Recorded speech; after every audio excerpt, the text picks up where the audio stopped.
Starfall.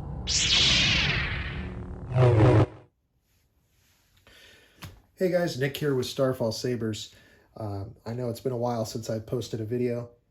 I know I do a lot of the YouTube shorts just because I'm so busy finishing orders, but I wanted to just take a minute and show off this one-of-one Starkiller Saber. I made this for David of the Saber Museum, and Chris Skinner etched this plaque for me. One-of-one Starkiller, and then an Arabish, the Saber Museum. And it's got my logo on there. So this goes with the hilt here. David from the Saber Museum has purchased a lot of different sabers from me and commissioned a lot of unique pieces from me. And I'm slowly working through that list as well. But he had asked for a Starkiller originally based off the ones that I have sold in my Etsy shop. And but because David has supported me with so many different commissions, I wanted to do something unique for him. And so it's loosely based on my design.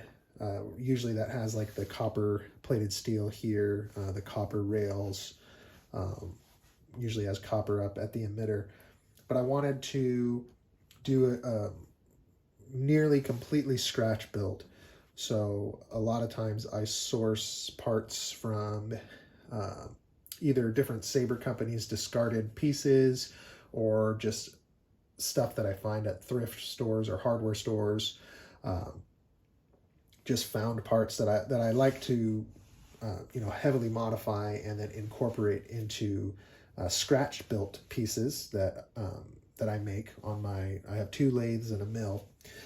But I wanted to just see what it would look like if I did like nearly all scratch built. So I'm using mostly aluminum, brass, and copper to make this.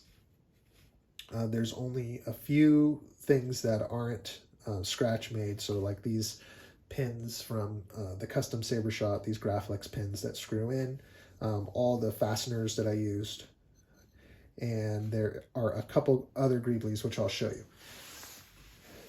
But just to give you a close-up on the Saber, the blade plug is mostly found parts as well, which I'll show you that.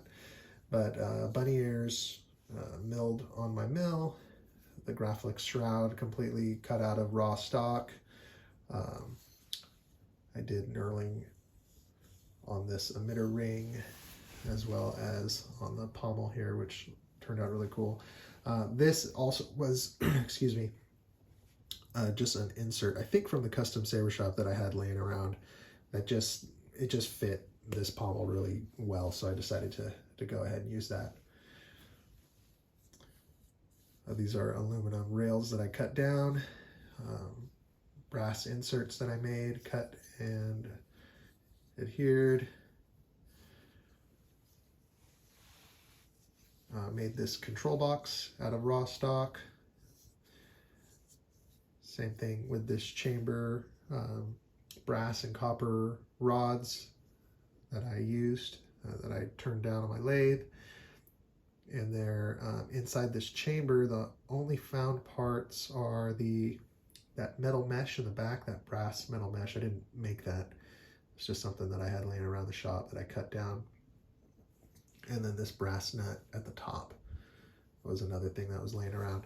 This greebly is a CoverTech wheel, an aluminum CoverTech wheel that I modified and turned down the little clip part of it, just because I thought it looked nice and clean as a little greebly. It also hides the set screw for the crystal chamber module underneath, and another set screw for the NeoPixel module.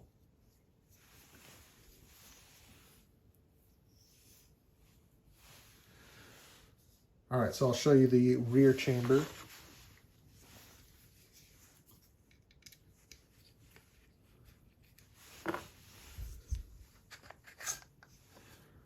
So you have this copper and aluminum. And again, the only found part in this chamber is that this little guitar string here that kind of adds a little detail to the crystal chamber. Everything else is scratch made. This just has a placeholder chassis in it right now. This is going to be going to Chris Skinner, who is going to do a custom chassis Profi install. So I just wanted to show this off. I was really proud of it. Something that if the Saber Museum ever wants to sell it, which he has assured me he's not going to, but if he does, I definitely want first dibs to buy this back. So let me know what you think. I'm working on orders like crazy, Etsy orders and commissions. Doing my best to get caught up, not rushing, just taking my time so that each Saber that I deliver to my client meets my quality standards. So thanks for watching. Again, let me know what you think of this nearly all scratch-made Star Killer, and we'll see you next time. Thanks.